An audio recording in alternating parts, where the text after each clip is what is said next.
Good evening, everyone, and thank you for being here tonight again. I am Dr. Sierra, and I am a psychologist here in Washington, D.C.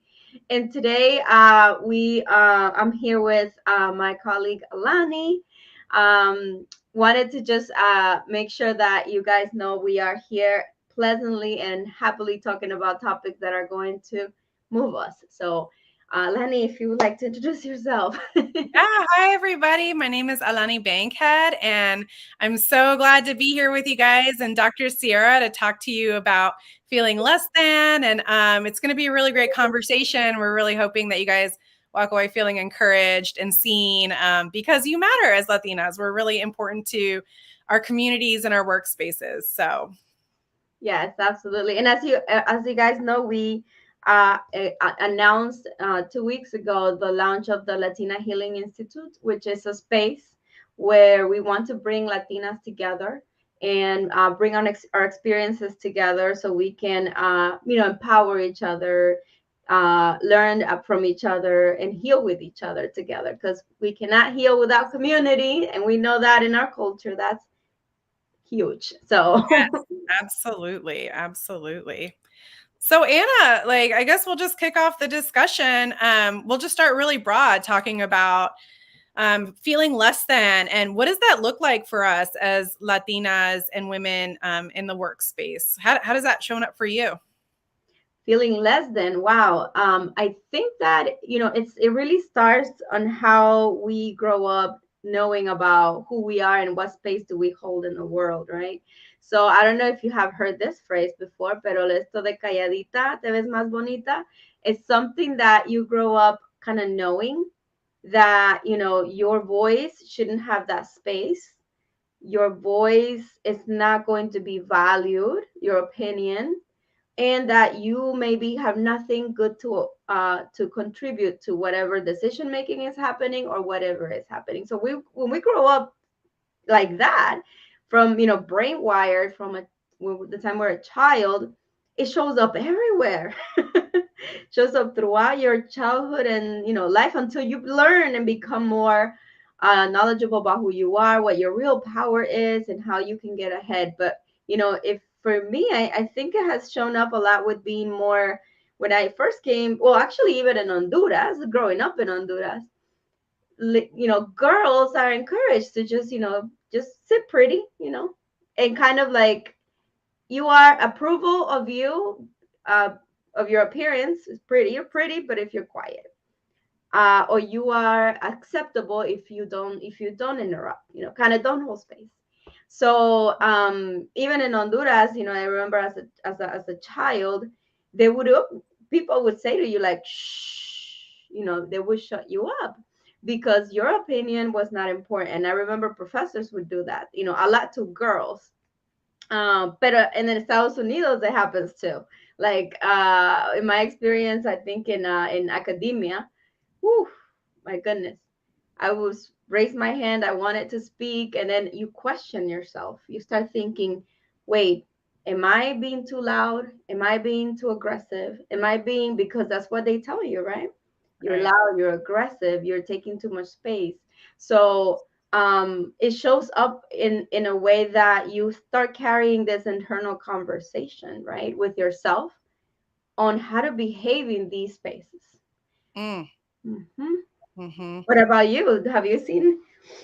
Oh my gosh, I was like so into your story because yeah, it's so easy to relate to, right? Yeah, and I think for me, what was popping up was, growing up. All of my family, so I come, both sides are Puerto Rican, and all of the family interactions we had, obviously there's big events, there's always food, right? And it was always the women that were serving the men. And I don't want to sit here and say that that's a bad thing, because it's not, right? But and it depends on the household that you come from, but without applying any kind of judgmental thoughts to it, really kind of what I took away from it as a child, though, was I came last. Like Mhm. watching my family members serve, and they did it lovingly, right? Like you do it to honor and be humble and feed your family and love on your family, and that's really incredible. But that, progressed for me in my career, where I was always the last. I always made sure I was the last person. And while, there's the whole concept of leaders eat last, right? You always let the folks that work for you go first. Like, that is a completely different kind of leadership style that I'm talking about. We're talking about you as an individual, right? Like how you perceive yourself in certain like familial structures or Mhm. whatnot. And so over time, I kind of got resentful, of like always doing all the cleaning. I mean, we know that women disproportionately do most of the housework and stuff like that. And emulating those behaviors, I did because it was something I thought that I needed to do. And don't get me wrong, I enjoy cooking for my man, I enjoy taking care of my man. But what I realized was internally, like what my spirit and my body were telling me was, you're doing it because you feel like you're a second class person, not because this is a reciprocal loving like engagement, right? So we're giving all the time, not really receiving or knowing how to ask for things. And it just showed up. So even in like professional meetings, being the last one to speak or not really giving my feedback unless I felt like it was really, really important, feeling like, oh no, like the men are inherently like more worthy than I am, right? And I mean, this was something I actively thought, but now that I look back on it, I definitely see it. And so again, I think for me, what's been great about the conversation is, okay, so as like a wife, what does it look like for me to honor my family, whether it's doing chores or, whatever it might be, and professionally. And obviously the dynamics have changed in the last 30 years because most people are working, right? Everybody has to work to like keep up with inflation and everything these days. But yeah, absolutely. Like those little nuggets that you pick up when you're younger, like they're great and they're helpful at the time and you're just learning, but just over time, like recognizing in your body when you feel like something's off and I'm not really sure why. And it's because you need to unearth that old belief, right? So yeah. I would say too, like, in my experience being like coming from a family that, where we kind of brought ourselves out of poverty to like professionals, right? So when we come from backgrounds where survival depends on that, like, and that's like the goal of maybe no, not the goal, but survival, right? You wanna hold on to some things that are needed in order to be able to survive in that context. But when you move into context of professional and career and all these other things that require you to take in all skills that are different, not saying that better or worse, they're just different set of skills than what you had before. It is a tremendous shift in your head, and it takes time to really become aware of all those things that you need to do, like that internal conversation of, wait a minute, am I really not smart enough to be in this college or am I not really, my opinion is my contribution to this meeting and the discussion, is this really going to matter, or is this really going to be like, oh my gosh, you're talking too much, or you're being I remember being in meetings, predominantly white American meetings, and I would say something, and the person facilitating would nod at me like this, say nothing in return, just move on to the next person, and literally, I kid you not, the person said exactly the same thing I said, and guess what happened? That was heard. And I would sit there and say, oh my goodness, like, should I say something here? And on one time, I did choose to say something. I said, you know what? I actually said that exact same point just 2 seconds ago. Did anybody hear that? And I went around the meeting. And the facilitator, I remember that, like, oh, called me some like spicy name. Oh, wow, you got some kind of spice going on. And I'm like, okay, you can't win if you shut up. You can't win it, but we can't stay in that, like, pain of receiving that. We have Yeah. to figure out how to manage that. Yeah. I love what you said about that, right? And because really at our core, like we can't change what other people do and think, but we can change ourselves. And so, deciding where's a threshold, when do you choose to not fight that fight Right. versus when is it worth it for you actually to speak up for yourself, and what does that look like? And so, yeah, asserting your dignity, sometimes you can do it in small ways, you can do it in big ways. I know for me, one of my favorite ways is when I feel like it's like not at the point, it's not like over racism or sexism. I'll just throw a quick little like, oh, what do you mean by that?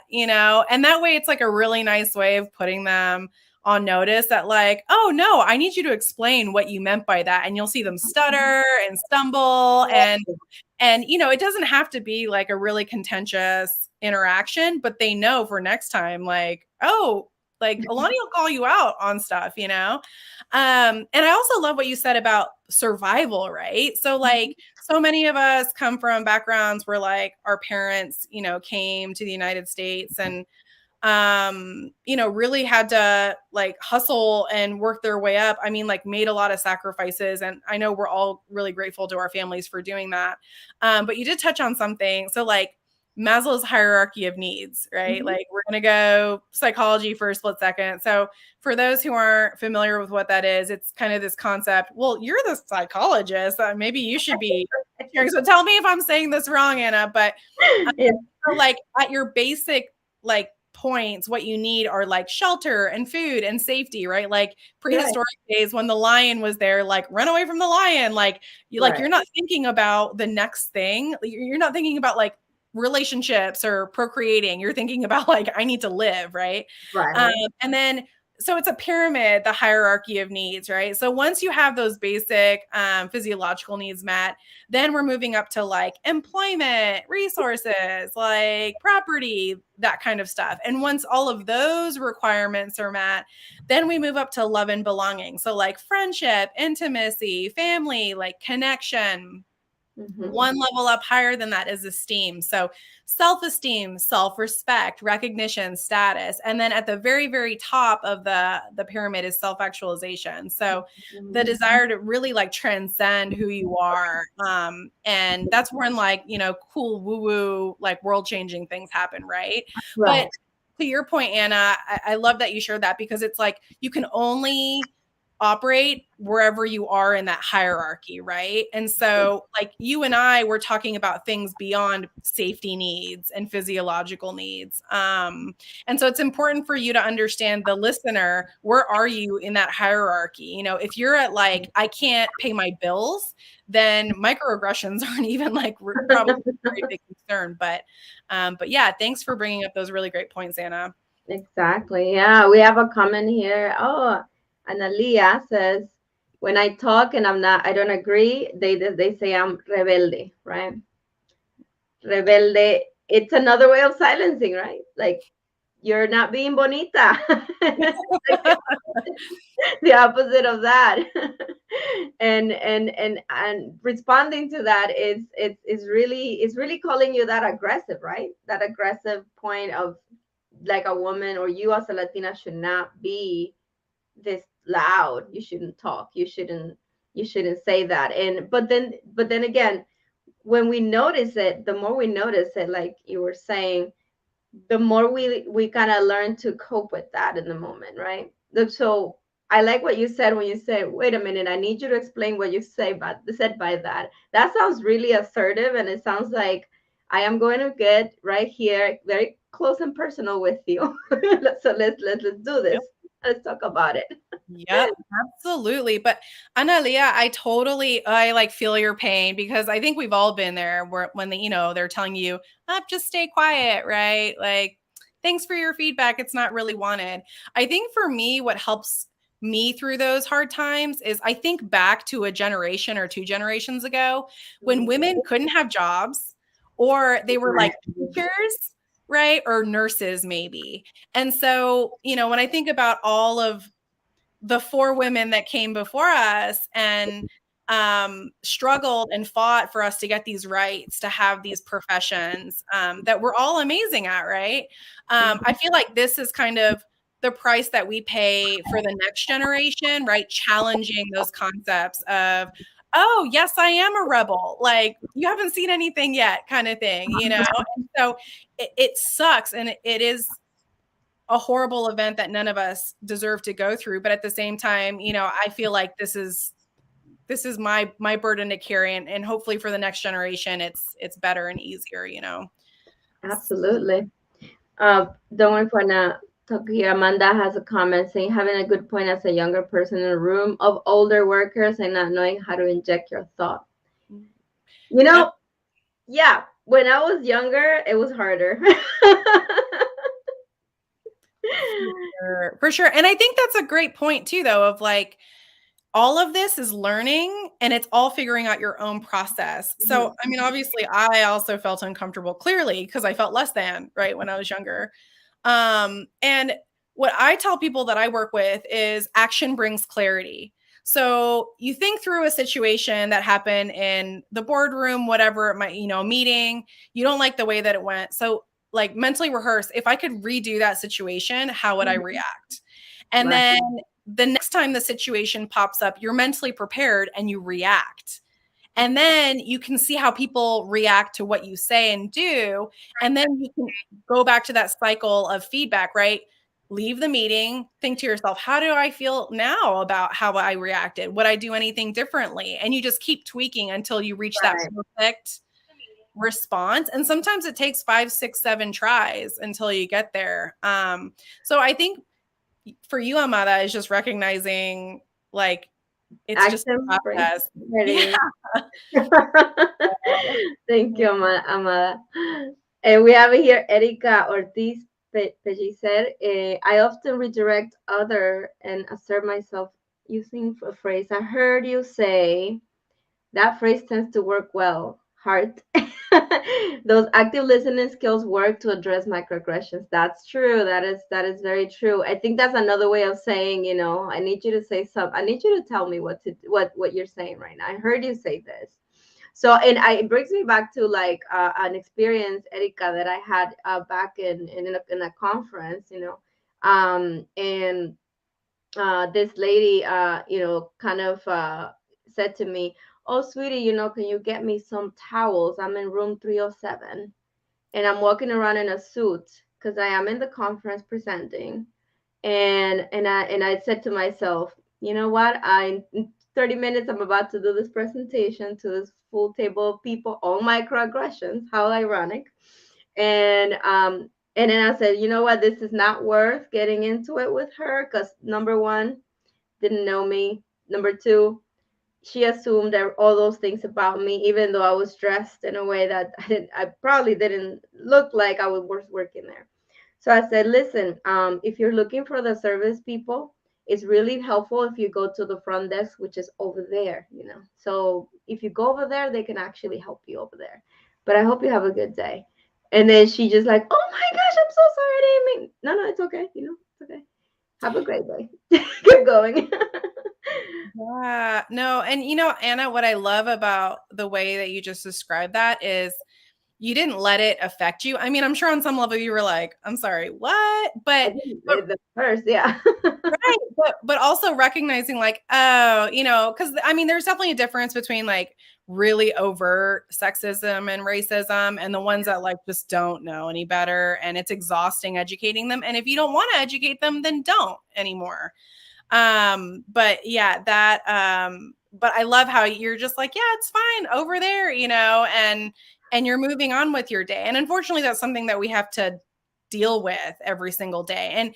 But I think to your point, or like maybe to my point actually, is how draining that is, right? When you let it affect you in that way all the time. I think that's something that I had to learn really how to do, because I'd come home exhausted and frustrated and angry, and really like kind of coming to the point of realizing I don't have to let it affect me if I don't want to.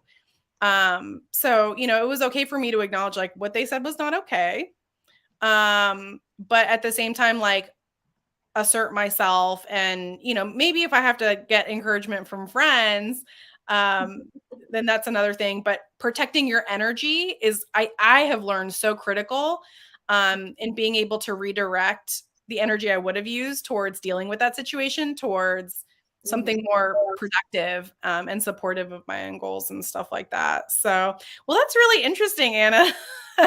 That story. Do you have any other kind of like ways that you like to redirect? Because I'm loving this trend on tips and tools that people Absolutely. share. Absolutely. I actually, when I experience the type of aggressions where they are more than anything assuming something about me, I just kind of like to ask the same question to them. So, I'm sorry, do you work here? And it's not that I'm offended about working in a place. It's not about that at all. I would never be offended about working there. It is more about their assumption in their mind that, my people are their servants. That's really the message there. So, and I said, "Oh no, I don't, but do you?" You know? And she's like, "Oh no, no, I'm trying to find something." I'm like, "Oh no, no, that's okay. We don't work here." Go about your day. Oh, it's but so but terrible. as a Latina, that even sounds, if you do that on a regular basis, people may see that as aggressive or mean or why, like just because you simply said the same thing back to them. Mhm. So us as before we become like in a place where we're doing that constantly, we kind of have to pick those battles, because if we do it too much, then we are confirming their ideas that we are a problem, or that we are too loud, or that we are this and that. And that's also stressful to try to walk on that line and say, okay, how do I interact now? And I think we go through like stages of how to cope with it. I Yeah. sure as sure as like when I was younger, I was more like, what? What are you saying? A little bit more upset about it. And then as I've gotten more experienced in that, I just kind of sit back, look at the situation, and act accordingly to the person's understanding, and seeing where the situation is at the moment, whether it's worth it to even get into it. Yeah, no, I love that you brought up coping mechanisms. So, and I think to Amada's point, right? Like when we're talking about, when you're in your 20s or the early stages of your career, you're just trying to figure out how to navigate those spaces, and it can be really intimidating, and you're insecure, you're not quite sure of your place, right? And so you do what you can to get by. You're in like survival mode. I know for me, I was in survival mode for years. Like in my head, the imposter syndrome, right? So the oh my gosh, like you have this job and like other people are going to think you don't deserve it, or you haven't earned it, or you're not qualified for it, and they're going to figure it out, right? And so one of the things that I did to cope early on, my background's actually in the military and federal government. And so, being in a very male dominated space, there were three things that I did. So, the first was you keep up with drinking or you outdrink them. Oh. Um, oh, yeah. And then physical fitness at the time, this is the military. Physical fitness is a big part of what we do.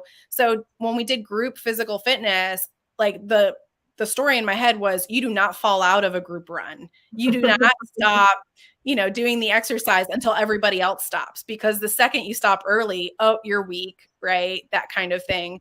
And then swearing a lot was the other way I like tried to blend in. And granted, the military is a little bit different because their whole concept is built around you're not an individual, you're part of the team, and the team works together.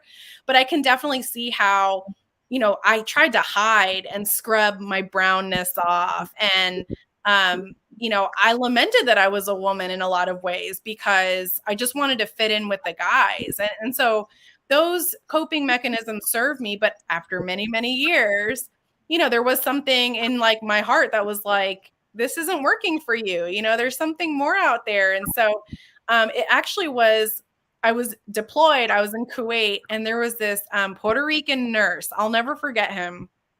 We ran into each other and he was like, "Oh my gosh, you're Puerto Rican? And oh my gosh, you're a commander? And oh my gosh, you're a woman?" And I was like, "Yes." He was like, "I don't think you realize what a unicorn you are," and I think because, I try to find other women, like me. I try to build my own community. Yeah. It didn't seem rare to me, but he was like, it's hard enough for our people to get off the island, much less achieve what you have. And so for me, I felt really convicted that I really wasn't putting my Latina identity more out there. And that resonated. And so sharing more of my culture, right? Like cooking arroz con gandules or, Mhm. whatever foods, little things that I could do, sharing coquito around the holidays. That's always a great way to make friends. But like bringing that part of myself, I was accepted for being different. And they did like, learning different elements of me. And I was able to build stronger community outside of that. And so I think for the younger folks who are feeling insecure in their journey, I would say, like, don't feel bad about it. Don't feel guilty about it. You're just learning and you'll get to the point when you know that you need to change. But I don't know. And did you have any other kind of coping mechanisms that worked for you? Yeah, I kind of wanted to just share that this also bleeds into your personal life too, like how you are perceived as a strong Latina, independent woman, and all of these things. It bleeds into your, professional, academia, personal, everything. And I remember that someone once told me, someone said, somebody, it was a friend of a family in a group event. It says, Anna, if you keep studying this much, you'll never get married. Nobody's gonna want to marry a woman that's too smart. And I said to myself, oh my God, is this where we're at?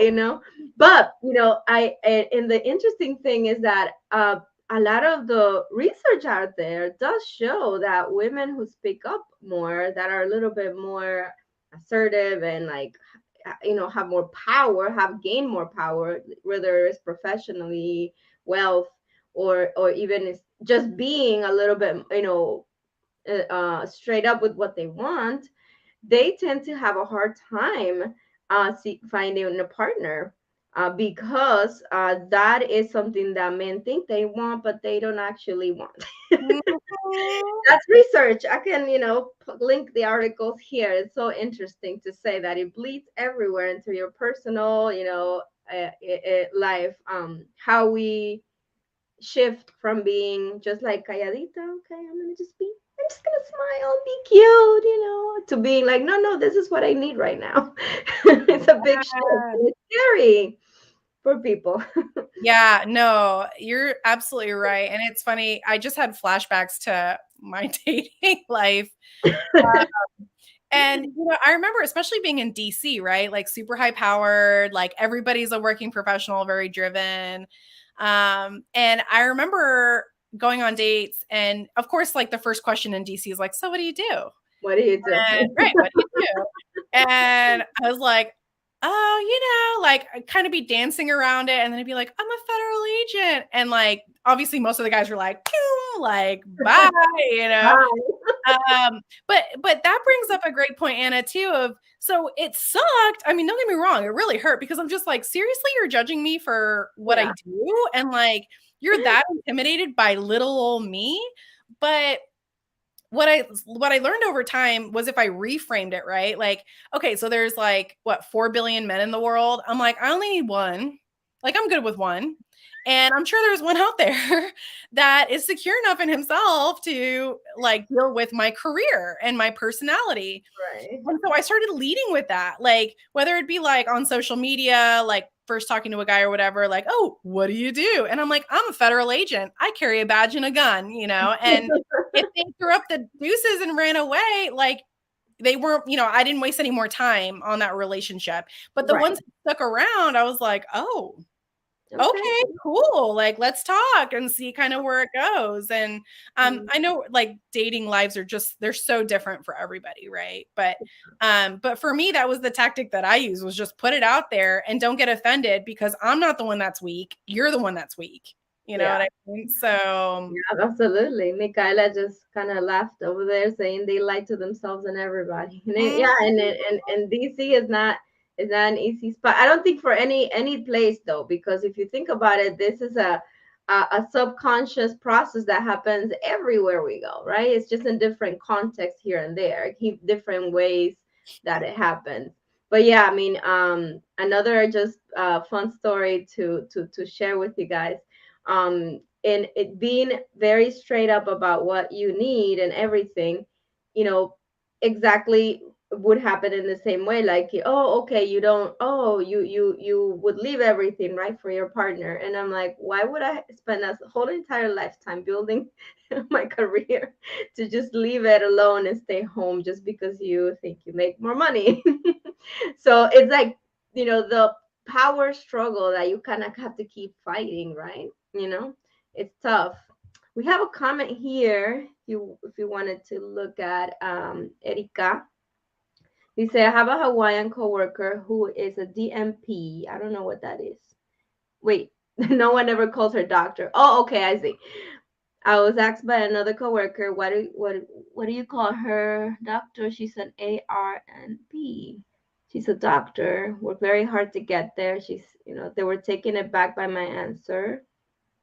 Sometimes reflecting on microaggression behaviors also means standing up and showing up respect for those that deserve it. I could have said, so my friend, let me educate you. Don't look foolish. Maybe helping you out rather than putting you out. Yes. Haitiana.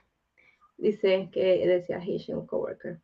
Absolutely. I mean, with the whole doctor thing, oof, I could tell you how many times I've been called, in emails, Anita. I'm like, my first name is Anna, but you're not my family, so don't call me Anita. I'm Dr. Sierra to you. Or, oh, hey, Anna. No, hi, and I always sign Dr. Sierra. Great to meet you, Dr. Sierra. And in meetings too. It's I don't know if you guys saw this whole video that went super viral of a young um a young black woman kind of asking people to, this white man that was calling her by the first name in a meeting, and she kept saying to him, it's doctor, blah blah blah. And he was like, that doesn't really matter, I can call you this, I call everybody this, it's doctor blah. And she just kept repeating the same thing. And it's like, no, I'm not your, if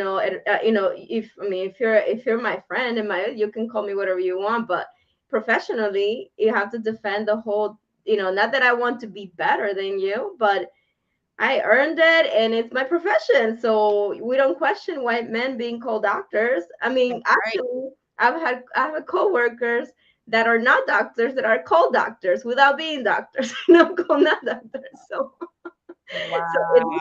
hilariously painful sometimes, but it's like you have to keep, fighting this, the thing, not because you feel better than anyone, but because you've earned it, and because it's your profession, and because that's the way it should be for everyone, Yes. right? Yes. And Erika, I love too what you did there, which you supported your community, right? You called out the bad behavior and you yourself employed the behavior you wanted to see. And so obviously it's like one thing to stand up for yourself, which we should all do, but it's just so much easier when the community rallies. And so I've seen news articles about this, and I know I've done this with other women in my professional spaces where, like, when you're sensing that sexist, racist behavior, like you have the conversation and you're like, okay, we're all making a pact, right? Like if that behavior comes up, like speak up on each other's behalf. And it's a different dynamic when folks do that. So Erika, I know that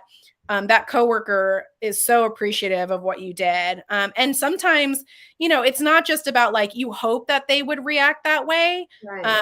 But sometimes you have to have that strategic conversation of, hey, this is a problem and we need to address it. And I think Absolutely. too, since we've been talking about, kind of life and like learning processes, and especially for our younger folks that are listening. So these conversations, like getting to the point where you can say like, no, I'm Dr. Sierra, or I'm Special Agent Bankhead. Because I too have had experiences where I'm like, you can call me Agent Bankhead or ma'am. And like, that's it. Right. But you might not have the courage to say that for a long time, and that's okay too. Like the goal is not to beat yourself up, but I think for all of us, correct me if I'm wrong, Anna, but Mhm. I think you get to a point where you're just fed up and you're like, no, you're not going to violate my humanity and everything that I worked for. And so really you want to come to that tipping point of like, which pain do I want to submit to right now? The pain of being disrespected or the pain of being called a pain in the butt because you're too loud and you're not sitting there being pretty. And so for those of you who are struggling with that today, I would just encourage you to give yourself grace, because it's just a learning process and you're going to get there and it's going to be glorious when you do. So It is. It is. It is a process, though. It's a process. I mean, at the beginning, when I just got my PhD, I'm like, oh, it's okay. I'll be the humble person. I'll be a good person. I'll just, let people call me whatever they want. And that was my take on it. I never wanted people to just call that.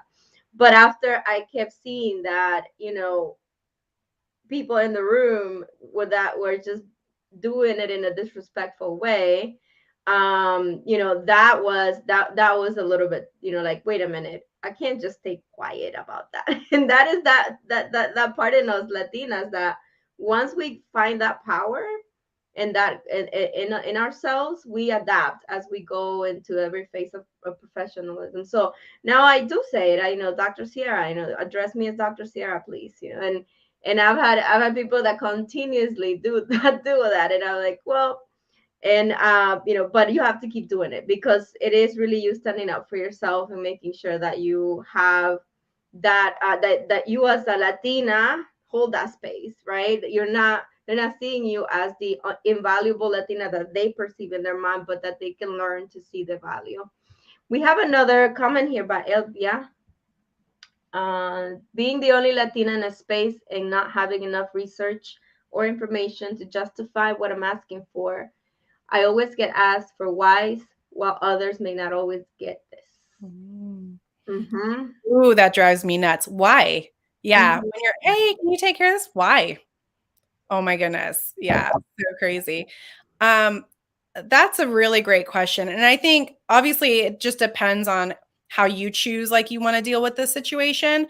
So for me, my particular leadership style, and granted, the military again is a little bit different, and like law enforcement spaces, because chain of command is really, really important.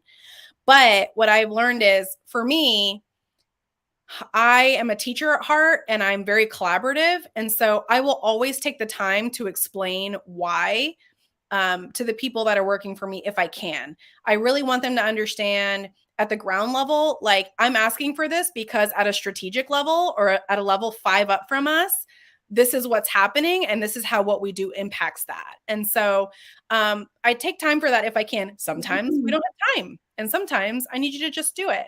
And so when the why comes, I do tend to lose my mind a little bit. I do a little exorcist and like my head turns, and that is where I've had to learn for myself how to assert my voice of, well, I'm your boss. And because I told you to do it, and if you want to talk about it, we can do it later. But right now you're going to do X, and providing a lot of that feedback. And I know for me, again, I'm very blunt in my style. So, when I first start working with somebody, I'll let them know, I'm like, hey, I'm all about learning. I expect you to make mistakes. I expect you to learn from your mistakes. But at the same time, if I'm giving you feedback and you're not, taking that feedback well, when I start writing things down, as far as like documenting things and doing memorandums and giving letters of counseling, that's when I'm at the beginning point of getting you out the door. So, just being super clear about what those expectations look like. Because it sounds like, Elbia, you're in some type of supervisory role, or there might be something going on where you're directing people to do things. And so this, again, for me, it was just a trial and error thing. I mean, in the beginning it wasn't pretty. But what about you, Anna? How do you deal with the whys?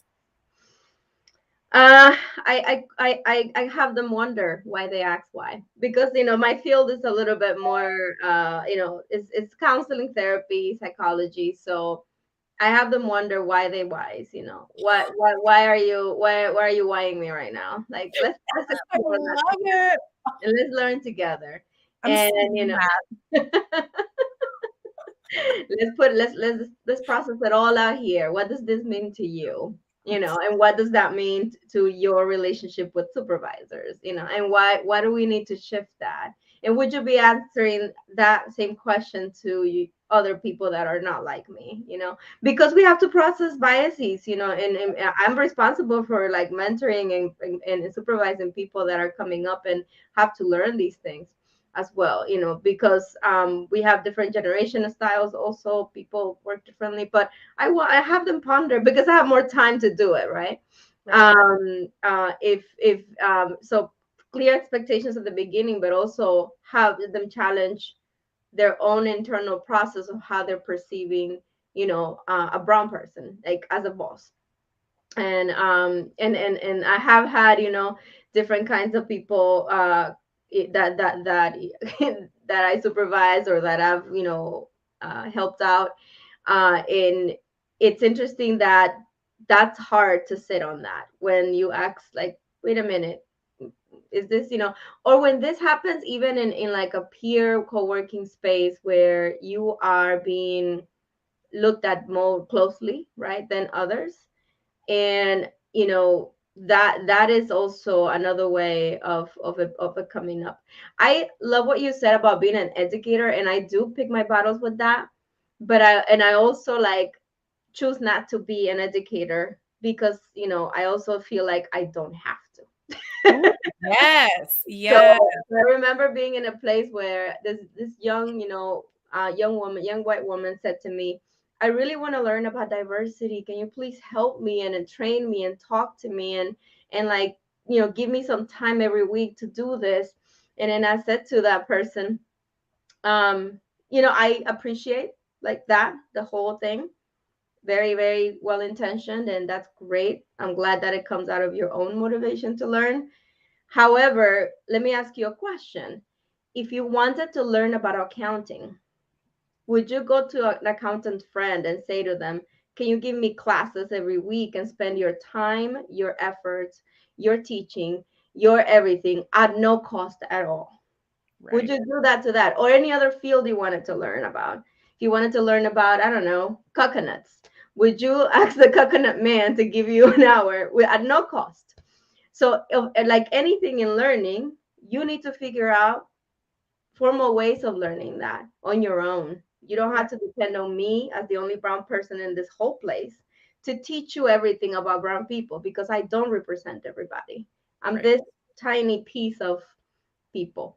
So I love being an educator, but I also like to educate that I'm not gonna do it if I don't feel like That's it because I'm not spending the time and effort right. all the time because I will be like drained. Right. It's exhausting. Yeah. And that's such a great point, too, though. And something that we've sort of been like dancing around, but haven't quite touched on, which is you need to really have a good understanding of what your values are and what your, I hate to use the word like personal brand because I feel like it's super overused, but who are you as a person, right? Yeah. Like when people mention your name, what do you want them to think of? And Mhm. so for me, I know that my reputation is Alani is tough but fair and she gets results. And for me when I think about all of the highest achievers, the Bill Belichick's, right? Sporting coaches. I don't know if anybody here has watched The Last Dance, which is the Netflix documentary on Michael Jordan.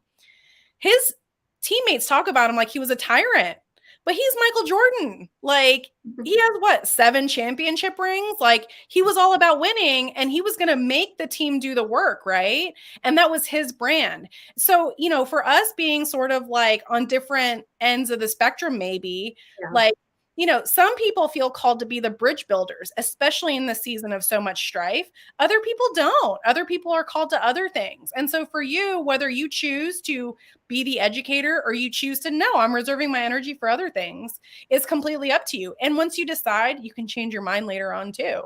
So but it's really important for you to have those conversations with yourself about who am I, what am I put on this earth to do, like what's really important to me.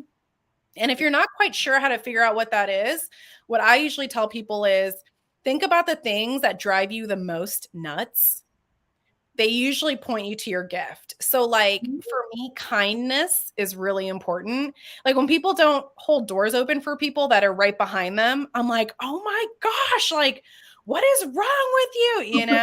But I had to grow up and realize that we all have different values. And so we all have different gifts that we bring to the world. And kindness is one of mine. Excellence is another one of mine.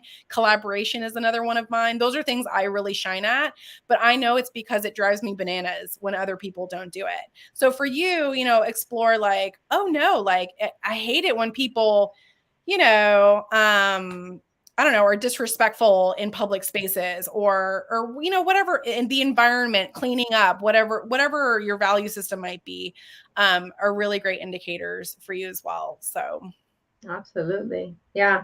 And I think that's where we have to, that's why we need these spaces to really like sit down with conversations between Latinas and discuss this. And I like what you said, Erika, si se puede, because our ancestors insist we do.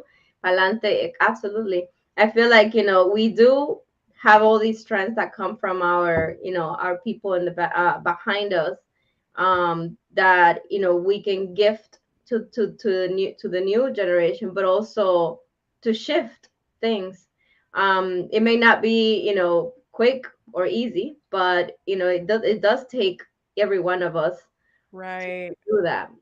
Absolutely. And so I know we've spent a lot of time talking about, you know, as you're developing early in your career, like how do you assert yourself? And then when you start getting to that place where you want to assert yourself, how do you assert yourself? How do you identify what those values are? But I don't think we've quite touched on. So, what happens when someone else's disrespect of you results in you not getting your job done, or, you know, mission failure to a certain degree, where it impacts your performance, in or out of the workplace? And so I know for me, like one of the stories, this is like one of my favorite stories because it's so crazy. But um, so I was in Iraq. I was deployed doing human intelligence operations. So my job was to leave the base with my interpreter. I would meet with people who had information on where terrorists were, and I would collect that information and I would pay them a lot of money. And so there was one day I had just gotten to this new base. There were all these Army Special Operations commandos there, and they were like, "We're so glad you're here. You're the only person in this side of the country that can do this job. We have this guy, would be perfect for you. He's going to be putty in your hands." And I was like, "Oh, okay, cool." So I show up, and he's a high-ranking Iraqi government official. That's all like I can really say. But um I, in my head, leaned on my training. My training said, you never drop all the goods the first meeting. You always have to build relationship with people. But I was so sure that these guys knew what they were talking about, and I wanted to do a good job and I wanted to make them happy, that I completely blew off my training and I provided him a pitch. And so this guy, you could tell immediately as soon as I started talking, his demeanor changed. And finally, when I'm done talking, he was like, um, yeah, there's no space for women here. And there were probably 8 or 9 different Army commandos. And this was like, if I didn't get this done, I was like, they were never going to use me again. Right. And so this guy lectured me for a solid 5 minutes about women's places in the kitchen. Even though he's Muslim, he was telling me about baby Jesus told Mary that her place is in the home and all this other stuff, right? And I was mortified.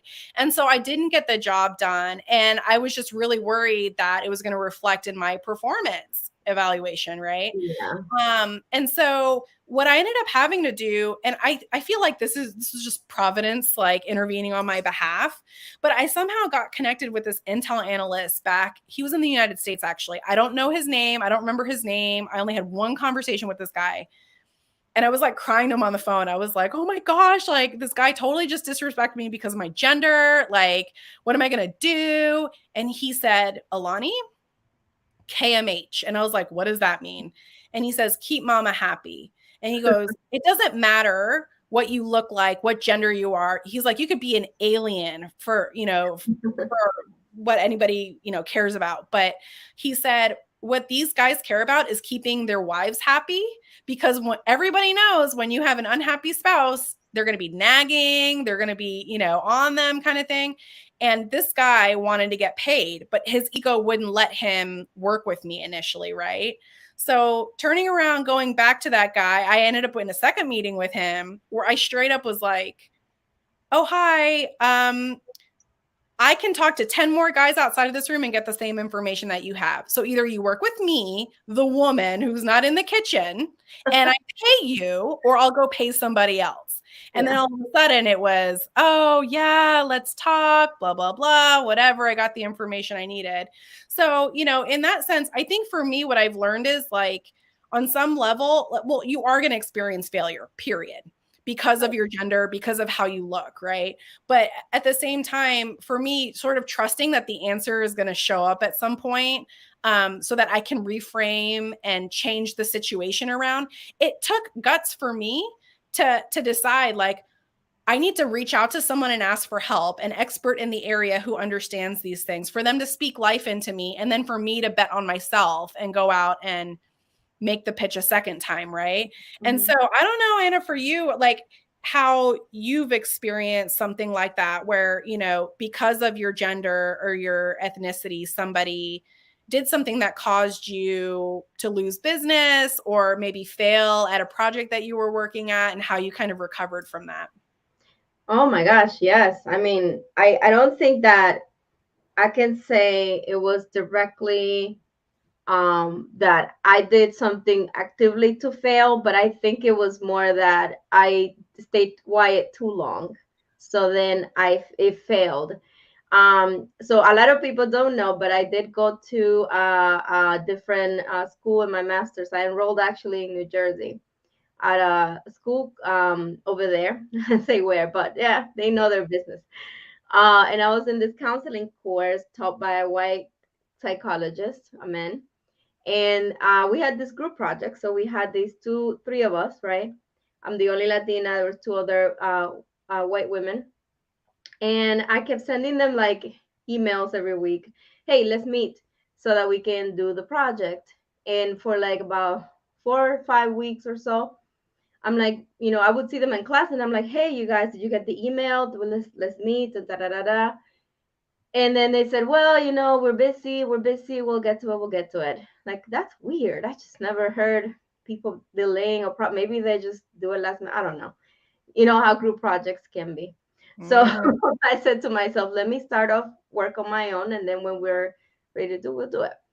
And it seemed like a small thing, but then I remember in one of the classes, the professor asked to talk to me and said to me that I was gonna fail the course. And I said, wait a minute, what? Fail what course? And he's like, yes, because you have not been meeting your classmates. They've been telling me every week that you don't have time to meet. And I said, are you kidding me? Like, do you want to see all the emails I've sent? I stayed quiet for too long, man. So then he said, and I explained to him what was happening. He called them with me. One of the girls was just bawling, crying because she felt so guilty about what they were doing. Uh-huh. But the other one was so like pissed. And no, we've been talking and we've been doing this, and she's crying because she makes her nervous. It was just such a horrible kind of way of dealing with it. And I said to the professor, and then she said, I don't want her in my group. I think I'm gonna do it just with her. And then I said to the professor, I mean, did you see that? Like, I don't know what's going on here. Can I do the group thing by myself and then still pass this class? And then he said, yeah, you can just do it by yourself, but no consequences to them. So a few days later, I find the girl who was crying in the like lunchroom or something. And then she comes up to me and she's crying again, like so guilty. And she said to me that she was so sorry. She knew what they had done. And that the reason why the other girl didn't want me in her team is because of my accent. And she thought I didn't write English good enough. And that we were going to get an F in the class. And these are counseling students, counseling students. So to just wrap that up, I ended up passing the class, but I dropped out of that school because it was just, to me, it was clear that I would not get the support I needed in that school, and that I would always be questioned about whether I'm telling the truth or not. And even if I had evidence, they didn't want to see it. The professor was like, "You guys gotta fix this between yourselves." And I still remember this professor's name. I know where he's at, and I'm thinking all the time, my goodness, these people, how so then I went back and I enrolled in another master's and I got my master's. But it's failure, right? Yeah. Dropping out, but like because of a situation like that, failure will happen to us, to everyone. But you know what I think about whenever I think about us thinking that maybe these other people know better or know more? I think about what Michelle Obama said in her book, they're not that smart. There's a lot of mediocre white men ruling the world. Yes. I Yes. didn't see that clearly until I was in predominantly white spaces. I'm like, really? They're just not that bright? Yes. That's So so funny. So for you, you actually pivoted completely, right? So you were like, this school is not where I need to be. And you went somewhere else that was a good fit for you. So that's super fascinating. And I love too how, through that experience, to some degree, like they're shaming you, right? Like, oh, I don't like your accent. Except, I'm sorry, honey, how many languages do you speak? yeah, Oh, just checking, right? But it's interesting how they they're so good at the guilt and the shaming in that way of, no, actually I speak at least two languages and you speak one, so I don't know why you think you're better than me, right? Like, not that anybody's better than anybody else, but it's just interesting, the it's logic. to kill that point. Yeah, actually three, not two. I speak three. So, and I've used that before too. Like, oh wait, how many do you speak? Because I speak three. Like I learned English and French at the same time. So I don't know why Spanish is taking you so long. Yeah. But it's a racism, right? The whole the layers that we have to deal with as being women first, like brown women, and then immigrant women, and then like all these layers that kind of crumble. And then like I like Analia what she's saying, la gente piensa que humilde significa calladita o sumisa. Don't So stay quiet. Don't stay quiet for too long. If you something feels wrong, you're probably right about it. absolutely. Absolutely. Well, we've got a couple minutes left, Anna. I think we can wrap up and talk about a little bit about just the spaces that you guys can be part of. The Latina Healing Institute. Yay! Go see our website. Go see our Facebook. We have Instagram, Facebook, all of that good stuff. Social media. um, these spaces are really created to have these deep conversations. Now imagine having these conversations like for 3 days straight, man. You come back with a different just mindset, worldview, and set of powerful tools that are created to just for us, for Latina women who have been I would say just kind of make it through so many barriers and work their way up in ways that it's hard and it's difficult and it's isolating. So we don't have to be though isolated. We can come together, we can heal together, and have that support together. Absolutely. And so, just like we talked about some tools, right? So, uncovering what coping mechanisms you've been using that don't serve you anymore, understanding your value system, understanding your personal story and your history that got you to this place, and uncovering those subconscious beliefs that are guiding a lot of your behaviors. So, on top of all this amazing discussion, which we've really enjoyed with you guys and look forward to having more of, also digging deep into your own story and being able to walk away with a really good understanding of, oh, wow, you know what? I've done a lot to survive and get to this point, but what would it look like for you to thrive? Right? What would it look like for you to take all those things that you think the rest of the world hates, but they're actually incredible gifts that you haven't unleashed yet because you don't see them that way? Or maybe other people try to make you feel like they're not actually gifts. And so we're really excited to continue encouraging and serving you guys. We do have a retreat coming up April 1st, 2nd, and 3rd. So check out the latinahealinginstitute.com for more information on that, as well as social media. So Yes, and thank you for being here, for hanging on. I know we had people come in and out, and I appreciate your presence here and your support. And I hope you have a great evening. I will look forward to seeing you soon. We'll have another chat before the retreat. So get yourselves and contact us if you have any questions too. I'm gonna put that in here the our information. You can call, you can email, and but go to our site. Everything is there that you need to figure out a little bit more, and we'll be in touch soon. Thanks, guys. Bye.